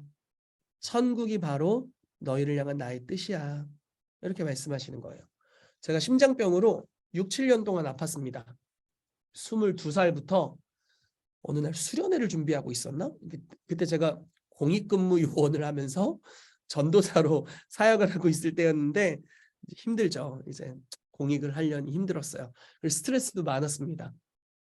어느 날 여름 수련회를 준비하는 심장이 뜨끔한 거예요. 스트레스를 받다가. 그러더니 못 일어나겠더라고요. 심장이 막 그때부터 엄청 두근두근거리고 이 움직임이 좀 불규칙적이어가지고 너무 힘든 거예요. 그래서 하루에 12시간을 누워 있어야 생활이 가능할 정도로 힘들었어요. 그리고 막 현기증이 하루 종일 현기증이 있었어요. 그래서 하루에 좀 현기증 없이 살아가는 시간이 한 2시간 남짓밖에 없었습니다. 그러니까 뭐 정상인이 아니죠. 하나님한테 가끔 치사하다고 느낄 때가 어떤 때였냐면 설교를 할 때만 괜찮아. 예배인도 할 때만 괜찮아. 그리고 바로 아파. 설교 끝나자마자 자리에 앉으면 들어 누워야 됐어요. 너무 아파요. 세상 그렇게 치사하다고 느낄 때가 없었어요. 근데 제가 어떻게 생각했냐면 나는 의롭진 않지만 제가 죄가 많은 사람입니다. 의롭진 않지만 혹시 욥과 같은 케이스일 수 있어. 이렇게 생각했어요. 욥이 이제 하나님이 허락해서 사단이 질병을 줬잖아요. 그래서 하나님이 이 심장병을 준 걸 수 있어. 이렇게 생각했고요. 또 하나. 나는 3층천에 가본 적 없지만 자고하지 말라고, 그러니까 교만하지 말라고 육체의 가시, 요 심장병이 생겼을 수 있어. 이렇게 생각을 했어요. 근데 사실 되게 오해였어요. 요즘 이제 제가 말씀을 배우는 건 육체의 가시는 질병에 대한 게 아니고 이제 사람에 대한 것이구나 이렇게 이제 해석을 해주는 저희 교회 아주 좋은 교사들이 계셔가지고 제가 이제 그게 아니라는 걸 알았지만 요즘은 이제 예전에는 제가 그렇게 생각을 못한 거예요. 그래서 얼마나 웃기냐면 치유사역자가 와서 제 심장을 위해 기도해 주잖아요. 유통기한이 한 2, 3일 가요. 2, 3일만 안 아파. 그리고 자꾸 3일 만에 부활해요. 질병이. 그러니까 제가 어떻게 생각이 들겠어요. 내가 아픈 게 주님의 뜻이구나. 이렇게 받아들였어요. 더 웃긴 건 내가 아픈데 내가 치유사역을 하고 있어. 나는 심장이 너무 아픈데 손을 얹으면 치유가 가끔 일어나요. 항상은 아니지만 그때는 이제 막 은사 단계가 아니었기 때문에 항상 일어나는 건 아니었는데 기름 부심이 임하면 치유 사역을 했습니다. 아무튼 그랬어요. 그래서 막 얼마나 힘들었는지 몰라요. 그게 6, 7년이나 지속됐습니다. 어느 날 제가 지금 전하는 것 같은 이런 하나님의 나라의 메시지들을 배우게 됐어요. 천국에는 아픈 자가 없다. 그리고 뜻이 하늘에서 이루어져 있는데 바로 나를 향한 하나님의 뜻이 병의 치유다. 이런 것들을 제가 배우게 됐습니다. 그리고 그게 땅에서 이루어져야 된다.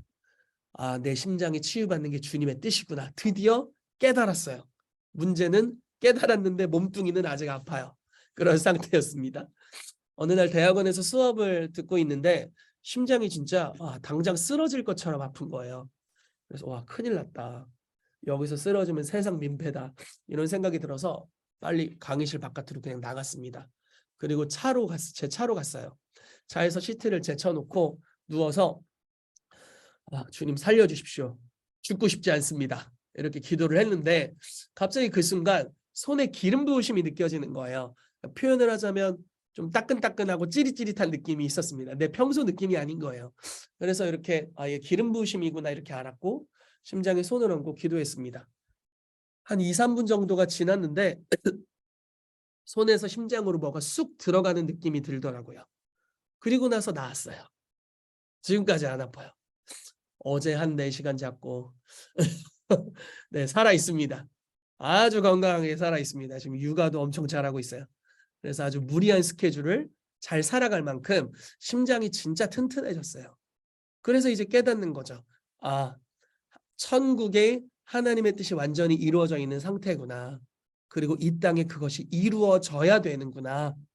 그러니까 내 몸의 질병의 상태가 주님의 뜻이 아니라 천국의 상태가 되도록 하는 것이 나의 부르심이다. 그래서 아픈 사람이 있으면 치유를 위해서 기도하게 되는 거죠.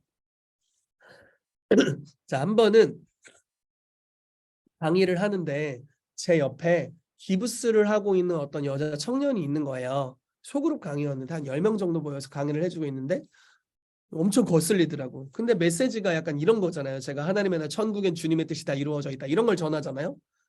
엄청 거슬려.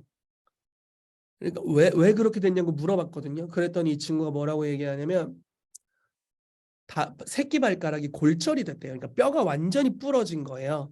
그래서 지금 원래 회사 다니는데 산재보험을 적용을 받아서 보상을 받고 자기 지금 예배 캠프에 참여했다는 거예요. 거기가 이제 예배 캠프였거든요. 그래서 소그룹 강의를 제가 하고 있어가지고 거기서 강의하는데 그 친구가 들어온 거예요. 그래서 참 기특하더라고요. 그래서 널 위해 기도해 줄게 이렇게 얘기를 했는데 그 친구가 갑자기 뭔 얘기를 하냐면 제가 소원이 있는데 오늘 둘째 날 저녁 집회 때 저녁에 맨 앞자리에서 주님을 뛰면서 찬양하고 싶다는 거예요. 세상 기특한 친구잖아요. 그래서 좋아, 우리 같이 한번 해보자 이렇게 하고 이제 강의가 끝나고 그 친구에게 손을 얹고 기도를 했습니다. 뭐 그냥 단순한 기도에서 치유될지어다 이렇게 선포하고 기도했고 기름 부심 막 흘러가는 것들을 느꼈어요. 발가락 좀 움직여 볼래 했더니 막 기부스 이제 반기부스한 거를 이렇게 풀더라고요. 근데 발가락을 꼼지락꼼지락 움직이더니 오 통증이 많이 없어졌어요 그러는 거예요. 그래서 예를 들어 뭐 다 나았으면 100, 하나도 안 나았으면 0, 얼마나 좋아졌냐 했더니 한 80% 좋아졌대요. 그래서 놀라운 일이다. 계속 기도해 줄 테니까 너 계속 믿음으로 나은 것처럼 여기고 움직여봐. 이렇게 이제 조언을 해줬습니다. 그리고 제가 이제 끝났어요. 이제 애 보러 갔습니다. 제가 아기를 거기 데려가가지고 애 보러 갔어요. 그리고 저녁 집회를 이제 참여를 했습니다. 기도를 인도하러 나왔는데 앞자리에서 뛰고 있더라고요. 그래서 진짜 완전히 나은 거예요. 골절이 완전히 치유된 겁니다. 여러분 이런 일들을 경험할 때 우리가 뭘 알게 될까요? 하나님이 살아계시는구나. 하나님의 나라가 지금 우리의 삶에 임하는구나. 이런 것들을 우리가 알게 되는 거죠. 여러분, 여러분들을 통해 그런 일들이 이제 풀어지게 되실 것을 제가 믿습니다. 그리고 여러분들의 삶을 통해 하나님의 나라가 치유를 통해 가시적으로 표현되는 역사가 풀어지게 되기를 예수 그리스도의 이름으로 축복합니다. 자, 마무리하겠습니다. 치유 사역을 왜 해야 하는가? 첫 번째, 제자화의 사명 때문입니다. 예수님께서는 모든 민족을 제자로 삼으라고 말씀하셨고요. 내가 너희에게 분부한 모든 것을 가르쳐 지키게 하라라고 하셨는데 예수님이 제자들을 가르쳤던 방식 중에는 치유 사역이 아주 많은 퍼센트 포함되어 있었어요. 그래서 우리도 치유를 해야 하고 치유를 하도록 가르쳐야 합니다. 자, 두 번째, 왜 우리가 치유 사역을 해야 하는가? 예수님의 사역이기 때문입니다. 네, 제자는 스승의 일들을 닮아야 하는데 예수님의 사역은 세례 요한에게 소개하셨던 예수님의 삶, 사역은 치유 사역으로 뒤덮여 있었어요. 그래서 제자인 우리가 예수님의 사역을 해야 합니다. 자, 우리가 왜 치유 사역을 해야 하는가? 하나님의 본성 때문이에요. 저와 여러분들은 하나님의 형상과 영광으로 창조됐어요. 형상과 모양을 닮은 자들입니다. 근데 하나님께서 자기 스스로를 나는 너희를 치료하는 여호와다라고 이야기하셨고, 예수님이 하나님의 완전한 표현이셨는데 예수님은 자기에게 나오는 모든 자들을 고치셨습니다. 그렇기 때문에 우리가 치유 사역을 해야 합니다. 왜 치유 사역을 해야 하는가? 예수님이 우리 가운데 가르쳐 주신 주기도문에 뜻이 하늘에서 이루어진 것 같이 땅에서도 이루어지게 하라는 명령이 수록되어 있어요. 근데 뜻이 하늘에서 이루어져 있는데 하늘에는 병든 자가 없습니다. 그러므로 이 땅에서도 그와 같이 되게 하는 것이 우리의 사명이라고 볼 수 있습니다. 자, 모든 사람이 치유받는 것이 주님의 뜻인가? 그렇습니다. 왜냐하면 예수님께서 자기에게 나오는 모든 병든 자를 고치셨기 때문에. 질병을 주는 것이 하나님의 뜻인가요? 아닙니다. 왜냐하면 예수님이 온 것은 양으로 생명을 얻게 하고 더 풍성히 얻게 하려는 것이기 때문에. 그래서 죄 때문에 하나님이 질병을 줬다? 너무 잘못된 말이에요. 여러분, 법이라는 것은 법칙입니다. 자, 이렇게 표현해 볼게요. 제가 너무 기분이 좋아. 그래서 핸드폰을 6층 높이에서 던져버렸어요. 기분이 좋아서 흥분해서. 그리고 너무 기분이 좋으니까 핸드폰이 안 깨질 거라고 생각했는데 밑에 내려갔더니 핸드폰이 와사삭 깨져 있습니다. 그리고 주님께 이야기를 하는 거예요. 주님, 내가 이렇게 기분이 좋은데, 그리고 주님이 나를 이렇게 사랑하는데 왜 제 핸드폰이 깨졌습니까? 막 따지는 거예요. 주님이 저한테 뭐라고 하실까요? 기태가, 내가 너를 사랑하는 거랑 핸드폰이 6층에서 던져서 깨지는 거랑은 큰 상관이 없어. 너는 지금 핸드폰이 깨질 만한 일을 한 거야. 법칙에 따라서 그런 일이 일어난 거야. 이렇게 표현하시겠죠. 다른 표현을 해볼게요. 저희 아파트가 23층까지 있더라고요. 한 번도 올라가 본 적은 없습니다. 옥상에. 요즘 옥상문 잠겨 있어요. 옥상에 예를 들어 제가 올라갔어요. 그리고 막 오늘 치유학교를 하면서 너무 기분이 좋고 성령 충만해진 느낌이 드는 거예요. 그래서 23층에서 날아라 하면서 제가 뛰었습니다. 그리고 2, 3분 뒤에 천국에서 주님을 만났어요. 주님, 왜 제가 여기 있습니까? 1층에 착지해야지. 예를 들어 이렇게 질문을 한다면 주님이 저한테 뭐라고 하실까요? 이태가, 내가 너를 너무 사랑해. 그런데 너는 지금 중력의 법칙을 어겼어. 너 네 몸무게가 얼마나 큰지 알아? 그게 가속도가 붙으면 얼마나 많은 중량이 너를 누르겠니? 네 몸은 그걸 견딜 수가 없단다. 이렇게 얘기하시겠죠. 그리고 주님과 함께 천국에서 영원한 삶을 살 겁니다. 그러기를 바라요. 자, 죄의 결과물이 오는 것은 법칙의 힘의 적용이에요. 죄를 지으면 죄의 결과가 옵니다. 하나님은 이 땅에 법칙을 만드신 분이세요. 그렇지만 이 죄의 결과가 자연스럽게 법에 의해서 주어지는 것이 하나님의 기뻐하신 뜻은 아닙니다. 무슨 말인지 이해되세요? 예를 들어 제가 폭식을 엄청나게 했어요. 건강관리를 무지하게 못해요. 엄청 게을러요. 죄를 많이 져요. 어떻게 되겠어요? 제 몸이 망가지겠죠. 그래, 너 게으르게 살아서 그렇게 된 거야. 그게 너를 향한 주님의 뜻이야. 이렇게 얘기할 수 없다고요. 나를 향하신 하나님의 뜻은 그런 뚱뚱한 내가 치유되는 것입니다. 그래서 주님은 법칙에 의해서, 율법 또는 세상의 법칙, 영적인 법칙에 의해서 내가 죄를 심었고 사단이 역사했고 귀신 들려 있고 병들어 있지만 나의 잘못이죠. 그래서 법칙에 의해 병들어 있는 이 사람이 주로 말미암아 고침받는 게 주님의 뜻이에요. 이해되시나요? 무슨 말씀인지? 주님은 질병을 주는 게 아니라 법칙에 의해서 질병이 오기도 하고 이 법을 사용해서, 율법을 사용해서 사단이 역사하면서 이 질병이 더 강화되기도 합니다. 그렇지만 그건 주님의 기뻐하시는 뜻이 아니에요. 예수님은 그 법칙에 의해 병드는 수많은 사람을 고치셨어요. 그리고 귀신을 쫓아내셨습니다. 이것이 우리가 받아야 될 주님의 뜻이고 우리가 행해야 할 주님의 뜻입니다. 그래서 여러분들의 육체에 좀 연약한 부분들이 있다면 당연히 그걸 치유받는 것이 주님의 뜻이에요. 물론 우리의 관리 소홀의 문제가 있을 수 있겠지만요. 그리고 다른 사람의 삶에 하나님의 치유가 임하는 것이 주님의 뜻입니다. 자, 이렇게 마무리를 좀 하도록 할게요. 제가 잠시 기도하고 잠시 Q&A 시간을 가지고 오늘은 자기를 소개하는 시간들을 짧게 좀 가지고 마무리하도록 하겠습니다. 손을 좀 이렇게 올려드려 볼게요. 치유를 위한 기름 부으심을 잠시 임파테이션 하는 시간을 갖도록 하겠습니다. 하나님 감사합니다. 우리 이곳에 있는 귀한 지체들을 예수 그리스도 이름으로 축복합니다. 하나님 이분들 한 분 한 분 위에 이 시간 치유의 권능으로 임해 주시기를 기도합니다. 주님께서 저의 삶에 주신 치유의 기름 부으심을 지금 이분들의 삶에 풀어놓아 주시옵소서. 주님, 제가 예전에 기도했을 때 30년간 두통으로 어려워했던 분이 치유되는 역사가 풀어졌는데 그 치유의 은혜가 이 시간 이분들에게 풀어지게 되기를 기도합니다.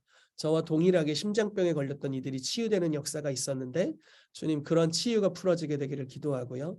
디스크가 치유되는 역사들이 풀어지게 되기를 기도하고 또 류마티스 관절염이나 관절염들이 치유되는 역사가 풀어질 것을 선포합니다. 수술로 인한 후유증이 완전히 완치되는 역사가 풀어졌었는데 주님 그런 역사가 풀어지게 되기를 이 시간 기도합니다. 골절이 치유되고 여러 뼈에 관련된 질환들을 치유하는 기름 부으심이 이 시간 풀어지도록 기도합니다. 또한 하나님 우리가 아직 강의를 나누진 않았지만 여러 계시의 은사들을 사용해서 치유 사역하는 그런 기름 부으심이 이곳에 있는 분들에게 풀어지게 되도록 예수 이름으로 축복합니다. 하나님 이 8주간의 전 과정을 통해서 저의 삶에 또 우리 서준훈 권사님의 삶에 임해 있는 주님의 치유의 권능이 또 말씀 속에 기록된 또 우리가 책을 읽을 때 그 책의 저자들 가운데 역사하셨던 동일한 하나님이 우리의 삶에 기름 부으시고 우리의 삶을 축복하시고 우리의 삶에 권능을 부으시는 것을 우리가 경험하게 되도록 주여 역사하여 주시옵소서. 예, 감사합니다. 이 시간 초자연적인 권능을 지금 쏟아부어주고 계셔서 감사드립니다. 계속 하늘에서부터 불과 전류들이 풀어지는 것을 느끼는데 여러분 믿음으로 받으시기 바랍니다. 예, 성령님 임하시옵소서. 더 역사해 주시옵소서. 축사를 통한 치유의 기름 부으심이 또한 지금 불릴 듯이 일어나게 될 것을 선포합니다. 예, 주님 넘치도록 부어 주시옵소서. 말씀을 통한 치유의 역사들이 풀어지게 해 주시옵소서. 예, 주님. 예, 주님 감사합니다. 부어 주십시오. 넘치도록 채워 주십시오. 그래서 주님 이 시즌을 지나게 될 때 이 치유라는 사역이 우리에게 가끔이 아니라 은사 단계로 풀어져서 언제든지 치유하는 자들이 되고 치유의 직분을 가지게 되고 치유의 일들을 행하는 자들이 되도록 주여 우리를 훈련시켜 주시고 연단하여 주시옵소서. 질병을 이기는 자들이 되도록 예, 주님 병을 고치는 주의 능력이 함께하는 하나님의 사람들이 되도록 우리 가운데 역사해 주시옵소서. 예, 축복합니다. 감사드리며 예수님의 이름으로 기도합니다. 아멘.